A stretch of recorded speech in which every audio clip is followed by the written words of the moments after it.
Hey there. Today, I'll be showing you some tips for completing the Monarch's journey for Sultana Arwa al-Sulayhi of Yemen. Usual rules apply. The only DLCs I'm using are the Old Gods, Sons of Abraham, and the Sword of Islam, the latter of which is required for this challenge since we start as a Muslim. Sword of Islam and Sons of Abraham aren't free anymore at the time of recording this, but you can still get the Old Gods for free, links in the description. Shout out to Mechanicus Ramit110 on the Crusader King's Discord server, who suggested this quicker way to show the game rules I'm using.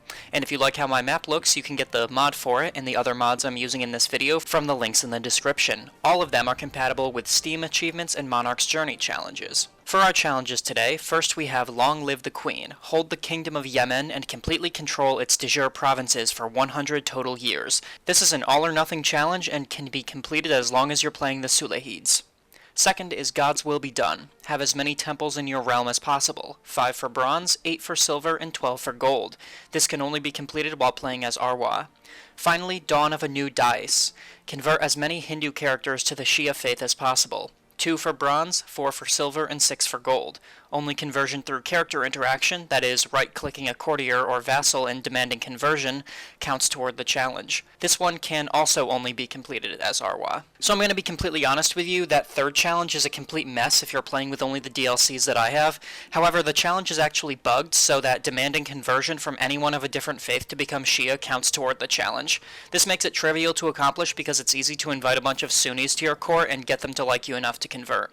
I don't know if Paradox intends to patch this, but if this method still works by the time you're watching this video, I highly recommend taking advantage of it because without the Conclave DLC, this challenge is obnoxious, though possible, to complete in the intended way. Hindus will never willingly join your court because you're of the wrong religion. With Conclave, you can buy a favor from them, possibly after sending them a gift to improve their opinion of you, and use the favor to force them to accept the invitation to your court.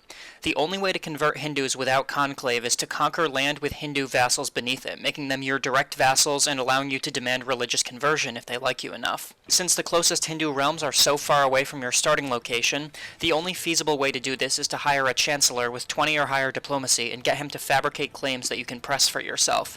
But because of how Muslim inheritance law works for female characters, this is more complicated than usual. Even if you set gender laws to all in the game rules, making the entire world have equal rights for women, you still can't press Arwa's fabricated county claims for some reason. However, you can get around this by fabricating claims on multiple titles that are within the same realm, allowing you to declare war to press all your strong claims at once, even though you can't press any of them individually. Don't ask me why this works, it just does. Succession law doesn't matter here, they can be agnatic, cognatic, or whatever, and this method will still work. So if Paradox does patch this challenge to only work with Hindus, or you just want to do it in the way that's clearly intended, and you don't have Conclave, here's what you do.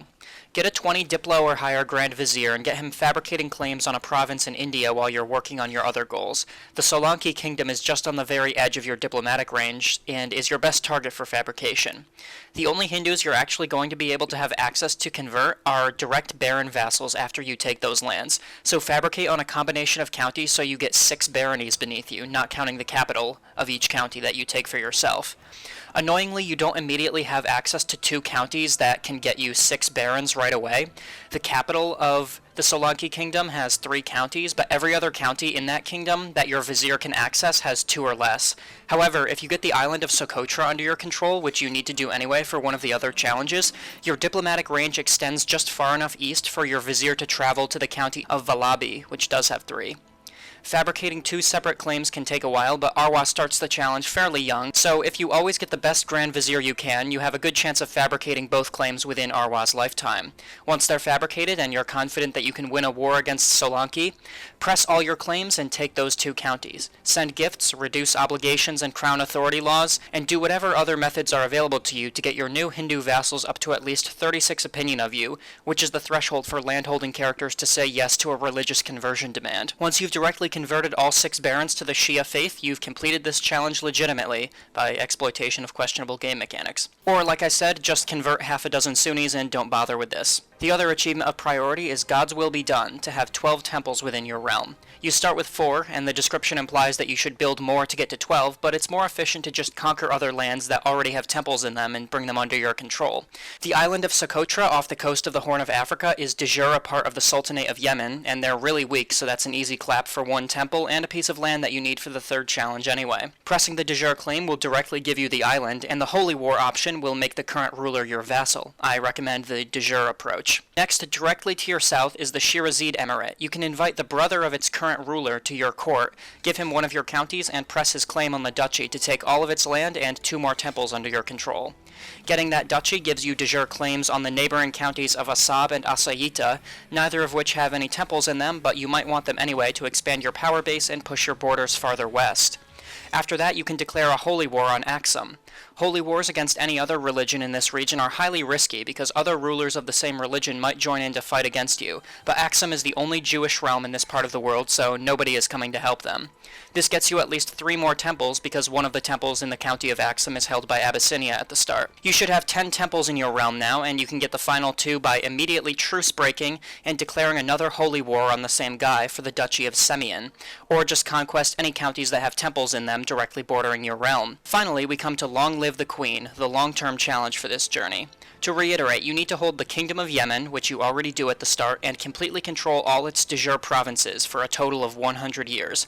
You actually have all of these provinces but 3 already under your control. The only additional ones you need are the island of Socotra, which you should already have from your temple hunting, and the counties of Mahra and Dhofar, which are just past your eastern border. The problem with these 2 counties is that they're under the control of the Seljuk Turks, who are the strongest power in the Middle East at this point in history. Challenging them at the height of their strength is an exercise in futility, and while you can take advantage of the fact that Arwa's husband is likely to die very quickly and remarry a powerful ruler for a strong alliance, relying on the help of allies without having the Monks and Mystics DLC to give them direct orders is a very dangerous game to play. Your efforts will be better spent saving up mercenary money, solidifying control of your domain, and waiting for the Seljuks to get into a big civil war. Take advantage of the fact that their troops will be fighting up in Persia, and use that opportunity to sneakily grab the 2 counties you need, either doing 2 separate de jure claim wars, or, if you're feeling lucky, declare a holy war for the Duchy of Hadramaut and take both countries in one go. If you're playing Bronzeman mode, I would suggest making a save before doing either of these wars in case something goes horribly wrong. After you have all the counties you need for the challenge, check each county in Yemen closely to make sure that all the baronies are under Sulayhid control. In my game, I had to expel the assassins from one castle and fight the Bektashi order out of another to completely control Yemen and start getting years added to the challenge counter. Unusual inheritances can also lead to parts of Yemen falling out of your control, so keep a close eye on all of your provinces and squash out any baronies that fall under the control of another ruler for one reason or another. Once you've accomplished this and the years start ticking up on the challenge in the pause menu, there's nothing left you need to do but kick back, relax, and keep your realm together and defended from outside enemies for 100 years. The Seljuks are always going to be a threat, especially because of the religious differences, so if you ever get a chance to marry your family into theirs and get a non-aggression pact, do it to give yourself immunity to the biggest threat in the region. Besides them, you're pretty safe. Your region of Arabia isn't a priority for the Crusaders who will be coming after Egypt and Jerusalem, so as long as you can keep your vassals happy and your revolt risk low across your realm, there shouldn't be too many major threats to the establishment for your century-long reign over Yemen. I hope this guide helped you. Let me know in the comments if you have any questions or want to share your own experiences with Arwa's journey, and I'll see you next time.